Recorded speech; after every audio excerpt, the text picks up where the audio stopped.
Welcome to Buddhaland Podcast. I'm Stacy.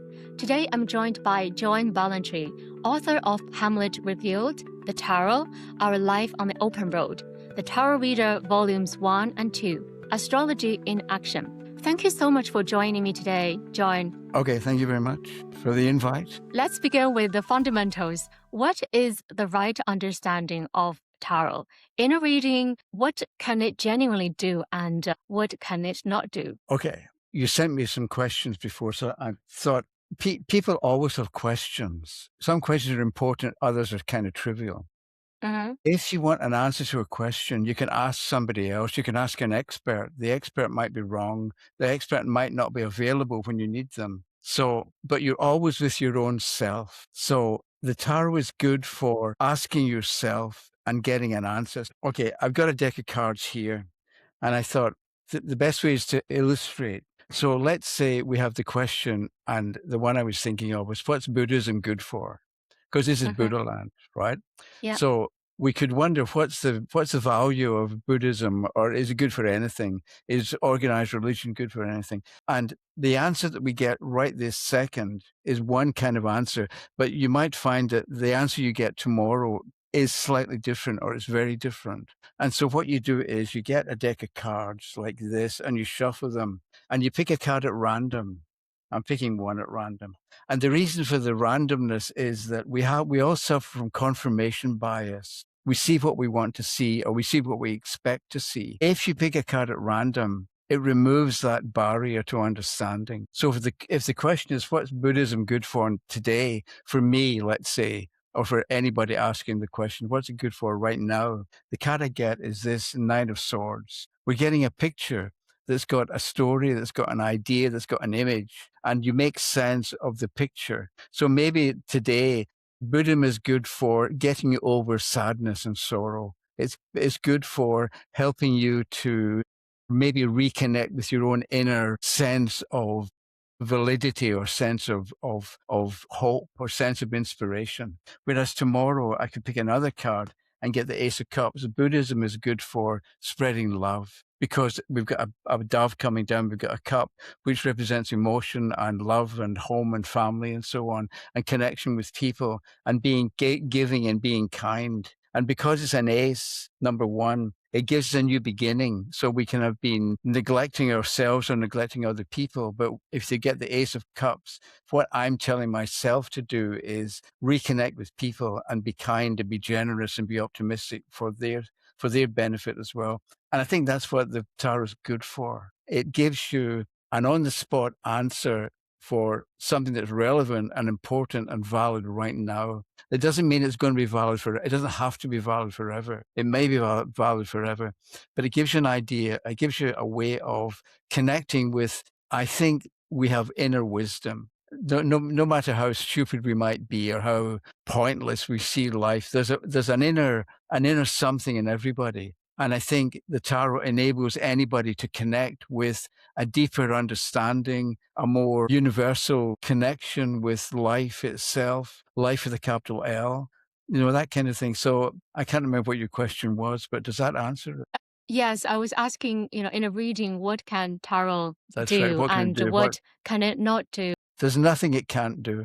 It depends what your question is. And so in a lot of ways, the meaning of a card depends on the question that was asked. So if you want to, am I going to get a promotion? And you get a number one, I can't find the ace here. If you get, there's the sun card, right? Which shows it's the sun. It's shining, it's heat and it's light and it's inspiration. There's a child for a new beginning on a horse. The horse will transport the child. So will I get the promotion? If the card is upright, yes, you will, because you're young and enthusiastic and you've good ideas and you've got momentum represented by the horse. No, you're not going to get it. It's upside down. So there's going to be a glitch. It's going to take longer than you think, or maybe the job that you're going for isn't right for you, even though you don't maybe know it at the moment. So there's nothing it can't answer, but it depends on the question. Because if the question is, should I marry this person? You get the sun upside down. Well, marry them if you want, but don't expect everything is going to go well. you've got serious problems. You're going to have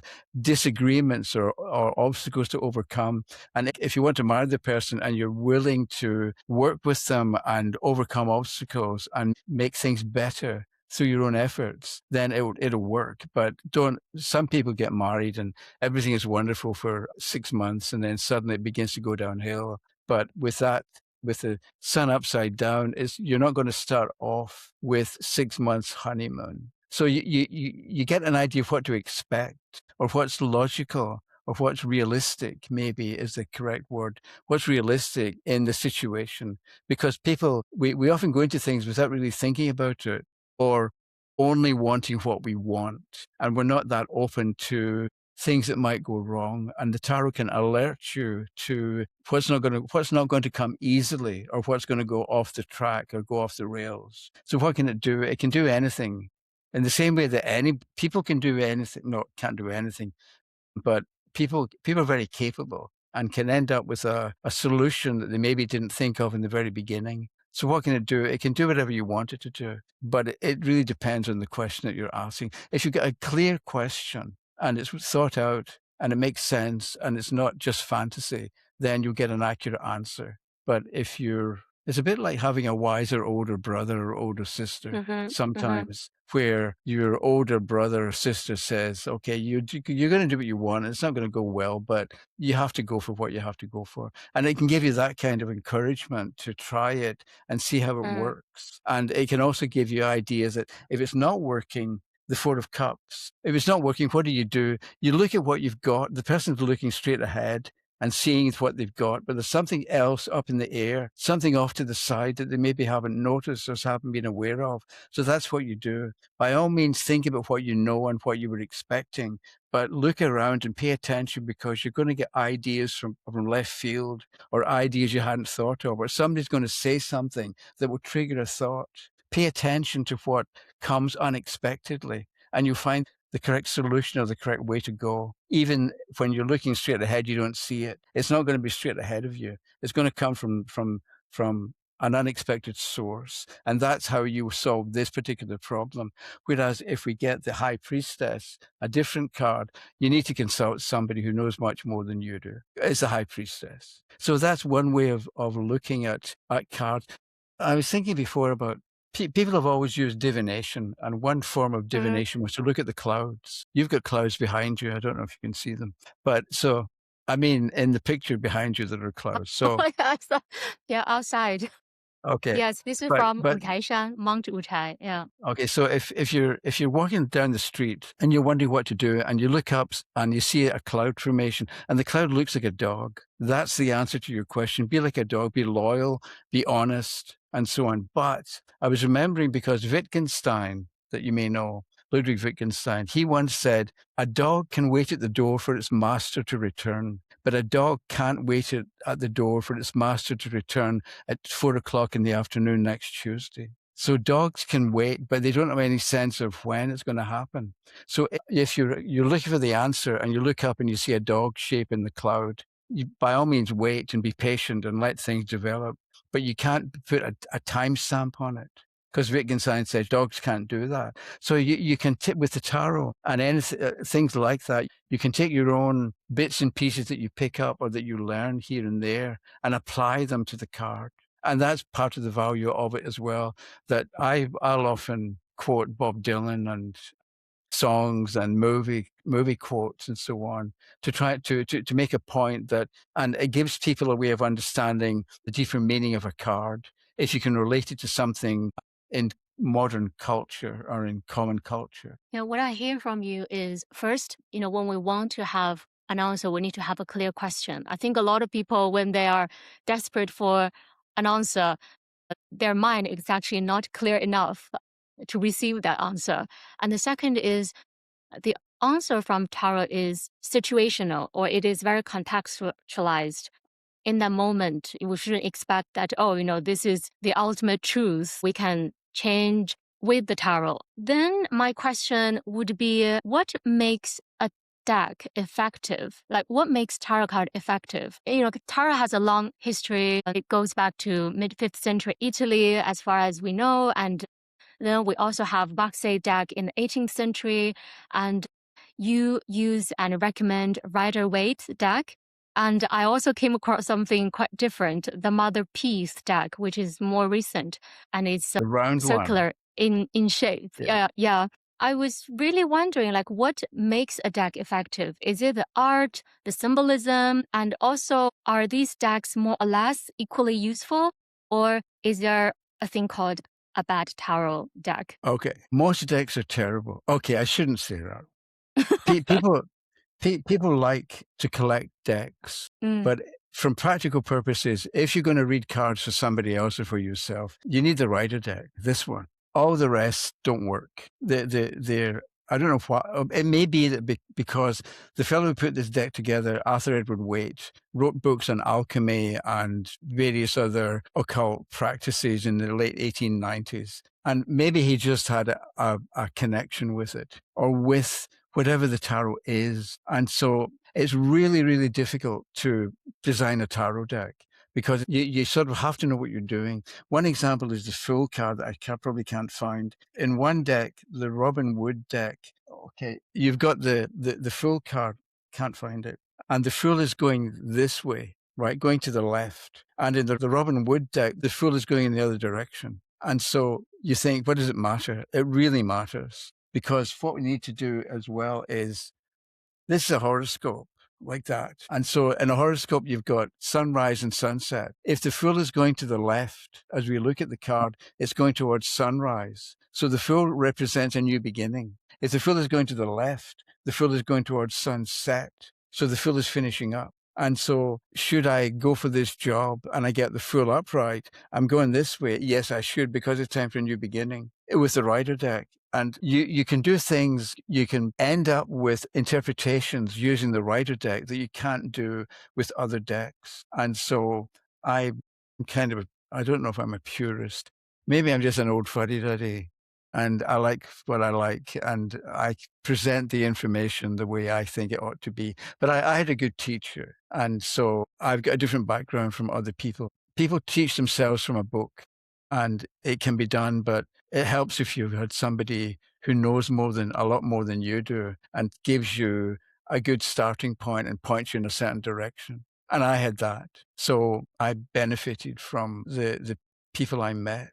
So anyway, your question, whatever you want. So again, the thing is, some people use psychic ability, purely psychic ability. And they're sort of looking at the card and they're telling you and they're kind of making it up as they go along. I tend to look for what's in the picture. Because if you and I are walking through the Louvre, right, and we come to the Mona Lisa, and you tell me, well, I'm going for an interview tomorrow, I don't know how to handle it, and we both look up and we see the Mona Lisa, the answer is act like you know something they don't know. Because the Mona Lisa looks like she knows something that we don't know. So you take your lead from the picture, and that's the answer to the question. But it's based on the picture, and you can get sophisticated answers from the Rider deck that you can't really get directly from other decks. If you're being purely psychic, again, that's fine. But psychic comes and goes. And do you always know when your psychic is correct and when you're really just making it up and keeping your fingers crossed? And if you know that you're making it up, do you tell the questioner, I'm just making this up, but blah, blah, blah. And I think if you want something that's objectively accurate and correct and won't steer you wrong or point you in the wrong direction, then the Rider deck is the only one to use practically and realistically, even though lots of people like lots of different decks and I personally don't. But then, I'm biased as well, even though I tend to think I'm not biased. But the thing, I've also got, I've got a kind of background for not just from the tarot, but from, I think about all that I've read over the years, fiction and nonfiction, and I've lived different places and speak different languages and tried to learn Mandarin, as you may have remembered, but I could not get the hang of Mandarin. I'll try again. I'm thinking about Japanese now as well. But anyway, so I'm older as well, and I've sort of lived a bit, and I've got children and grandchildren, and I've had ups and downs. So I sort of try to take everything that I've been through and apply it to the kind of information, the kind of thing that I say to people, and things like that. Mm. But also, Yeah. I must say, I've got the moon at 12 degrees of Cancer, and that gives you an ability to look at a picture and know what it means. So I've got an inbuilt ability to make sense of the tarot. I first saw cards in 1973 in Bath in England. And a friend came to visit from the weekend, and he was from London. He came from London, and he had a deck of cards with him. And there was a book in the house, and we picked some cards, and he laid a Celtic cross. And he would look at the first card, and he would look at the book and try and talk about what it meant. And I looked at the picture, I looked at the whole thing, I knew what it meant without looking at the book, because I've got this moon at 12 degrees of Cancer. So sometimes you've got a basic understanding just from the horoscope. But even if you don't, you can still take your lead from the picture. That's the Five of Cups. So we've got somebody stopped. They're not moving. And that can be part of the answer. What do you do? But first you stop. Stop trying to solve the problem. You stop and you look. And this person's looking at the 3 cups that have fallen here. You're looking at what's failed. And that's fair enough. But if you turn, you'll be able to see what's upright and what remains. And that's the key to the answer. Or that's your solution for this particular situation you're asking about. And anybody can look at that picture and see the same, and there's a bridge in the distance. You want to move further ahead, but at a certain point, you're going to have to cross a river. You're going to have to find a way of easily crossing over an obstacle. And maybe you'll find it this way, because it's interesting because you've got a river there, which is water, and these cups hold fluid. So is there some connection between the river that's flowing and the cups that have fallen over and the cups that remain? And maybe you, with your experience or with your background, can make sense of the river flowing, but the 3 cups have been knocked over. We don't know if he knocked them over or if somebody else did, or if life knocked them over. And so depending on the question, you would talk around the answer based on 3 cups that have fallen over or been knocked over, 2 that remain, a bridge in the distance and having to cross the water. And also the fellow, we can't see his expression. He looks like a traveler. It looks like he's going somewhere, but now he's stopped at this point. So stop, reassess, gather, orient yourself and figure out where you are now and what you want to do next and where you want to go. And that's just looking at the picture. And anybody can look at a picture. We live in a visual world. You see a sign, I can't remember, white with a red bar across it, which means don't go there. You see it on a door or you see it on a highway. And we look at the picture, we look at the image, the visual impression, and we understand what to do. In the same way, in a more complicated way, you look at the 5 of Cups and you can know what to do. Or you can take your lead from the picture and it works. And the thing is, it may not work totally, but it works well enough. And then when you discover how it's working or maybe what needs to be fixed, you can change it. I sometimes mention Glenn in The Walking Dead, the TV show. Have you ever seen The Walking Dead? It's about I don't zombies think I've taking. watched it. Okay, it's about zombies taking over the world and how Yeah. people have got to. Okay, so I know it's about the zombies. one of the main characters is called Glenn, and somebody once said to Glenn, "Why do you always imagine the worst?" And Glenn said, "I imagine the worst not because I expect it, but so I can prepare for it." And that's really good advice to give to anybody, anytime. By all means, imagine the worst. What's the worst that can happen?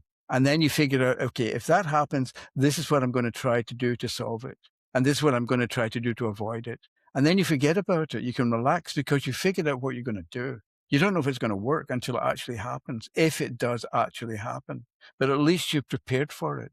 You're not expecting it, but you're preparing for it. So that's what I mean, what I said before about taking popular culture and taking something from it, a line from a Bob Dylan song or Glenn's quote, which I think is very useful for a lot of people in a lot of circumstances. And it can be triggered by the picture on the card. It can remind you to say something like that. Whereas somebody else could look at the same picture and come up with a different idea or a related point, or they can talk about something sensible to say to the questioner based on something else that they saw or a movie that they saw or a line that they liked. It sounds like a good tarot deck has good art, which helps us to connect the dots in our life. And also somehow it is more truthful. Their art is more truthful to the actual living experience. I know it's very difficult to explain why this particular deck is better than others. But this is what I'm hearing from you. Something more subtle, but you have to really live it to understand which works. Yeah. So some conservative voices, particularly within the certain Christian communities, they actually see tarot as pagan or even witchcraft. I mean, how do you situate tarot within the broader Western cultural and spiritual history? Do you really want to know? Yes. Okay.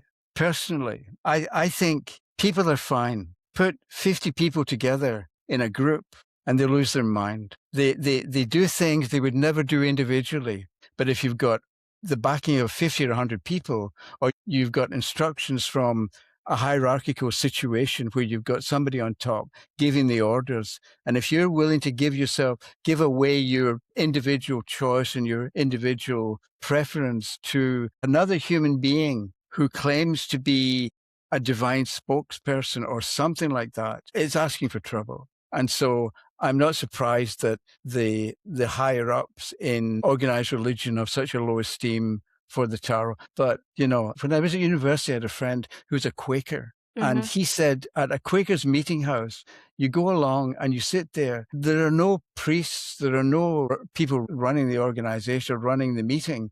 If you feel motivated to speak, you stand up and you speak.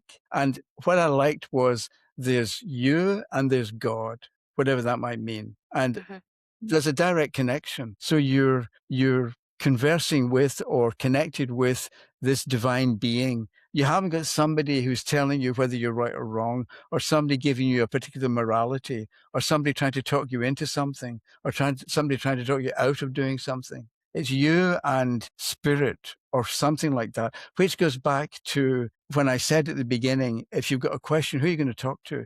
You can talk to a priest and you might get a biased answer, but maybe the priest isn't available. Ultimately, it's between you and you. It's you and the inner sense of what you think is real and true and worthwhile. And maybe you make a mistake, but you know you made a mistake. And then it's up to you to decide, am I going to do that stupid thing again? Or am I going to learn the lesson? And maybe you fall off the wagon again and you make the mistake again. And maybe it takes you 50 times, but ultimately it's you and you. It's up to us individually how we live and what we do and what we accept and what we don't accept and how we treat other people and how we treat ourselves. And I think the tarot is one way of making a stronger connection and giving us maybe a greater or wider understanding of the inner self of the individual. And I think ultimately it's about you personally doing what you have to do and learning from it. And so organized religion is organized religion, and I don't know what it's good for. Yeah, I agree with you that people behave very differently in a group. That's why I don't like group activities, because you do see that people tend to take on different roles and do certain things which they wouldn't do when they're alone. And I want to push a little further here. One thing I appreciate about your approach to tarot is that you don't try to make it mysterious or alternative or rebellious, while some people tend to lean into that. And you mentioned divination. It is really quite universal. Like in Chinese culture, we have I Ching, we have face reading, we have palm reading, and you mentioned the cloud reading, and we can also read tea leaves. Every civilization seems to have developed some versions of it. My question would be, if it is about me and me, can humans know everything, given the right tools and the right cultivation? Yes. Why not? That's very encouraging. Why can't we potentially know everything? Mm. I mean, when you think about what people believe and what they think, that's totally wrong. Why can't we know what's right? I mean, I think it takes work. It's not something that, or maybe it doesn't take work. Maybe Henry Miller wrote multiple books, and he once said that all the great works of literature are in the atmosphere, and all a writer does is take dictation. So maybe all the answers to everything surround us in the ether or invisibly or in spirit or something like that. The question then is, can we connect with it? And so everything is available and we can know everything, but will we? And if we do know, are we going to take it seriously? That's a kind of hard question to answer. Although, why not?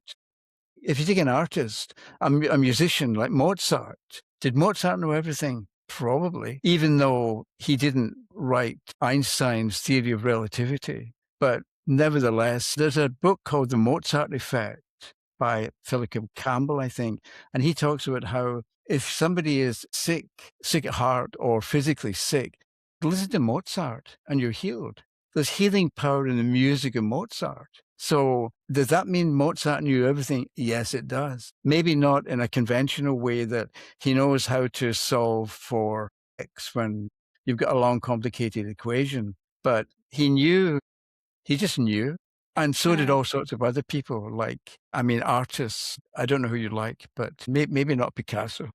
I'm not sure whether he knows everything, but I feel that it's very interesting that while some people see tarot or other types of divination as, I don't know, maybe not all positive, but when you think about it, if I have a question, I can ask a very good tarot reader, I can ask a good astrologer, I can ask a good shaman, or I can ask my Buddhist master. I get Yep. the answer. Yeah. So, Yep.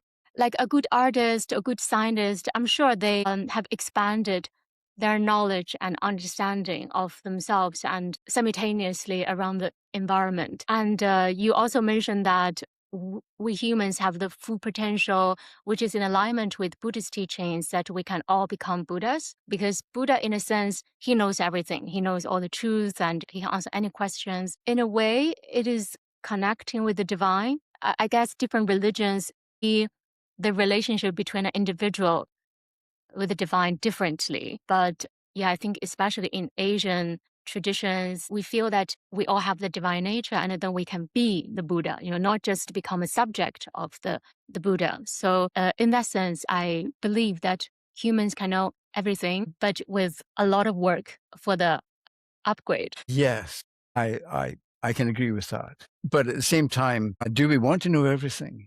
Mm-hmm. Depends what I mean by everything. Mm. Kind of Can we? omniscient, like we know what is right, we know what is wrong. Well, yes, we do. That's K-Pax, the movie, where the main character, Prot, tells the psychiatrist that everything in the universe knows the difference between right and wrong. We don't need lawyers to tell us the difference. We all know. And we know that. But whether we pay attention to what we know is another question, because sometimes we know we ought not to do it, but we do it anyway. And we regret it. But it's not enough regret that it stops us doing it again.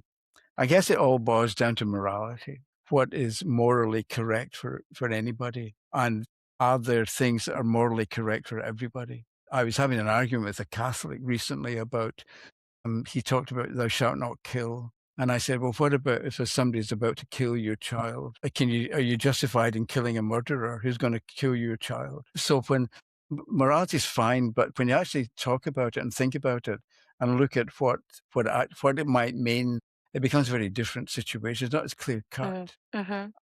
Yeah. And Right and wrong ultimately, is not so straightforward. it's between you and the Buddha, or you and your Buddha nature, or you and God, or you and inspiration. Divination comes from divine, which is light. Mm-hmm. So when you're divining, you're in some way connected with light, not darkness, with light. And so if it casts light on something, what's wrong with it? What's wrong with that? Why is it such a terrible thing? But then when you become a member of a church and organization, you have to buy into everything that they believe, even if there's some but you don't think makes sense. And if there's no answer, oh, well, it's a mystery. God works in mysterious ways. When they haven't got a good explanation for something, then it becomes a mystery, which is a cop out. They can't answer a lot. And then they also don't want to get into subtleties, because people use words all the time. They don't know what they mean. There's a thing I've been writing about, I can't remember what, but at the beginning of Hamlet, you've got the guard on the platform, and it's winter and it's midnight and it's dark, and he's about to be relieved. And he says to the fellow who's going to relieve him, you come most carefully upon this hour. So we tend to think carefully, okay, it's icy and snowy. Carefully used to mean, in Shakespeare's time, carefully meant full of care, full of anxiety. You come most carefully. you're worried, you're upset. And then the audience understands there's something going on here that's not obvious. And it turns out to be the ghost that had appeared twice before. So we use words, but we don't know what they mean. We don't know what they mean now. And we use words that we've got only a limited understanding of, and we don't spend time figuring out what's the person actually saying. What do they mean? And that's a problem as well, from the point of view of clarity of thinking of the individual and clarity when it comes to talking and exchanging with people. It's very difficult. Yeah, I also want to quickly talk about astrology. Yep. It is one of the Quickly. oldest Astrology. systems we know of and found across virtually every civilization. In a practical sense, how do tarot and astrology differ? When someone sits down and wanting to understand themselves or make sense of the events around them, what does astrology offer that tarot doesn't, and vice versa? Okay. Can you see this diagram back to here where you've Yep. got, you've got the person looking beyond the stars, and this is Mm-hmm. life on Earth, the Garden of Eden there, and this is Mm-hmm. life on Earth. And beyond the stars, you've got cosmic motion and cosmic truth and cosmic reality. So the tarot was developed by mankind for mankind. It's about people and it's about life on Earth. Astrology is extraterrestrial knowledge. So it depends what you want. If you want to know about your place within the cosmos or within the universe, you look to astrological factors. But if you want to know about daily life and about planning and about living on Earth, the tarot that's what it's good for. But people don't get astrology. They don't understand it. I had a good teacher. And so I think well, it's not that I understand it better, but I know things that people have no idea about, because I was taught it in the beginning about different kinds of charts you can calculate. But it's a concept that you get from a horoscope. How they work together is what I mentioned before about the fool. The fool is going this way, going to sunrise, Mm-hmm. or the fool is going that way, it's going to sunset. So you can take the outline of a horoscope where you've got a line down the middle and you've got the left side, which is free will, and the right side, which is fated. So if you've got a planet on the left side of the chart in one of these 6 houses here, Mm-hmm. and that's the free will side, and that's the fated side. So some areas of life are free will and some are fated. In some areas of life, circumstances control us. So when it comes to children, circumstances control us. We can decide we're going to have a child, but we don't know if we're going to produce Mother Teresa or Adolf Hitler. An example of two extremes. And not that I'm saying Mother Teresa is great, but she's considered to be. So Mars represents personal creative energy, and it also represents bad temper. So if you've got Mars on the free will side of the chart, in the 10th and 11th, 12th, 1st, 2nd, or 3rd houses, you control your temper. If you've got Mars on the right-hand side of the chart, circumstances make you lose your temper. So if you get Mars in the 7th house, your marriage partner makes you lose your temper. If you get Mars in the 5th, your children make you lose your temper. If you get Mars in the 6th, the people you hire to do work for you make you lose your temper. Because people can hire somebody to redo the kitchen, and the plumber doesn't do a very good job, and they think, well, typical plumber. Other people get frantic. They get really angry about the plumber not doing a good job. And that's because they've got Mars in the 6th house. So some people lose their temper and other people don't. And so you've got one way of looking at different areas of life. That some areas of life we have free will. We control what happens. We control circumstances. In other areas of life, circumstances control us. And some areas of life are fated. And that was one of your questions about fate and free will. Mm-hmm. That answers that. That's one way of answering it. And so it's both. It's neither fate nor free will. It's both. And it depends on what area of life you're talking about. So the difference between the tarot and astrology is the tarot is about life on Earth. Astrology is about life beyond the stars. And it's got its own dynamics, and it's got its own concepts, and it's got its own reasons for doing what it does. And maybe it's more valid than what we come up with, because sometimes we try to make something happen and it doesn't work. And then something miraculous or spectacular happens as if it was all meant to be, as if it was all planned in some kind of a way, and it all works out amazingly well, even if we tried to make it work and it didn't work. But there are bigger forces operating in human life than we're consciously aware of. And maybe that's the difference between astrology and the tarot. They're both means of divination, as is teacup reading. and coffee ground reading. There's all sorts of ways of doing it. And entrails from dead animals, you look at the liver, depending on the shape of the liver, then you know whether it's going to work well or not. So people have always used divination, but because we want to know, and why not? Yeah, I want to give the listeners a little bit of context about the fate versus free will question, because there are different views on it. Some people believe that our fate is entirely prescribed. So even our apparent choices are already written. So we're not making the choices. Fate makes us make the choices. And others think that the overall direction is set, but we have room to adjust to make things somewhat better or worse within that frame. And then there are people who believe that we have absolute free will, that we can change anything if we truly commit to it. And just now, from your interpretation of astrology, it seems that we can kind of understand which areas of our life that we can make more changes and which aspect maybe we have less free will. Is that what you meant? Maybe. When you were speaking, I was thinking, I was told early on, life is totally fated, but we have to act as if we've got free will. Okay, sounds like a lot of work. Well, no, it's all fated, but act as if you've got free will, rather than think, well, we're fated, we're doomed, it's never going to work. That's being negative and passive. So we're meant to be active and do what we can. And if it doesn't work, it doesn't work, but that's okay. So the thing is, if you want to have a serious discussion about, if anybody wants to have a serious discussion about fate and free will in the horoscope, you can't start with fate and free will. You've got to begin with the horoscope and what it shows. And it takes a long time to get the concepts in your own mind so that you can make sense of what a horoscope actually shows. And so there's no quick answer to, I think, to your question about fate and free will. Well, there is, I just gave you it. It's all fated.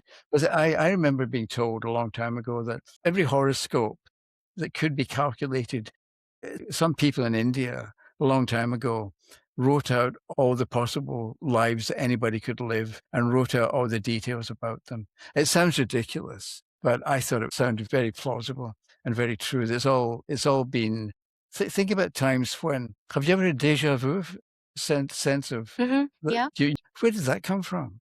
Maybe we lived life backwards instead of forward. And so life is a constant remembering. I seem to remember William Wordsworth said that in Ode to Intimations of Immortality.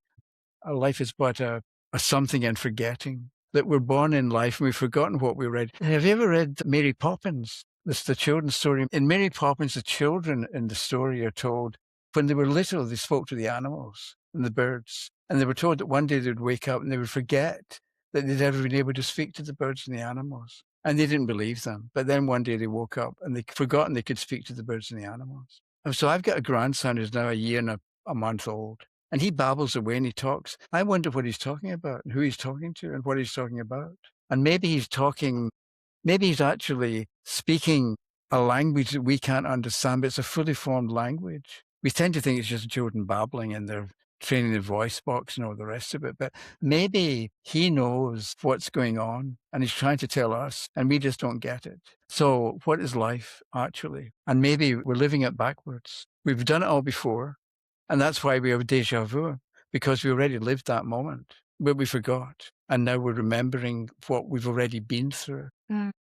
Yeah, in Buddhism, we have the concept of karma. So basically, whatever we're experiencing comes from what we have done in our previous lives, not just from, the immediately previous life, but also like many lives. Yeah, so a lot of things we have little power to change.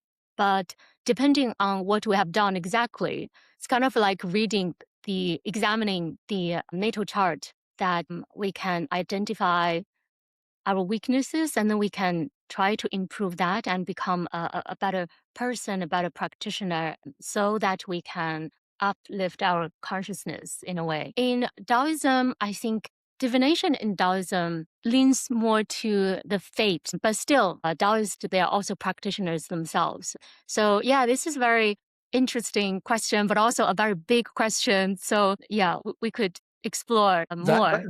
I think that's why I mentioned Mozart before. Listen to Mozart and you'll get answers to those kinds of questions. because it's contained in the music. Or to read poetry, and you get, in a couple of lines of poetry, you get a complete answer to questions that you haven't even thought of yet. Because and the same with painting, where you're taking something intangible and you're giving it form. You maybe can't explain it, but you know it when you see it. So it's a bit like just what you just said about it's a big question. And there's maybe there is a simple answer, but you need to do a lot to get to the simplicity of it all. Yeah. So the last question, would you describe yourself as religious, spiritual, or something else? And from your experience, do you think tarot actually genuinely supports spiritual growth? If you want spiritual growth, the tarot will give you spiritual growth answers. Mm-hmm. But it's not going to make you what you don't want to be, Mm. I think. And I'm Scottish, and that's what I am. Okay, great. Okay. On that note, yeah, now we all remember that John is Scottish living in Canada. That's right. Scotland's a nice place to visit, but I wouldn't want to live there anymore. But when I say Scottish, I mean, I think I'm just Scottish. Mm-hmm. I want to do this thing called the Scottish Enlightenment version 2.0. So I'm in the process of developing the Scottish Enlightenment, because all sorts of Scottish lawyers and people were involved in the writing of the American Constitution. And you got David Hume and various other people with their contributions, Francis Hutcheson, various people making their contribution to Adam Smith, to a more enlightened way of living. So I'm going for my version of it, the Scottish Enlightenment version 2. I've got all sorts of notes written, and one of these days I'm looking forward to reading that, to have a better understanding of Scottish Enlightenment. Okay. Thank you so much for sharing all your wisdom with us, John. Okay. And from the bottom of my heart, your work has helped many around the world. Good. Thank you for listening to Buddhaland Podcast. Wherever you are, we're grateful that you showed up. Until next time.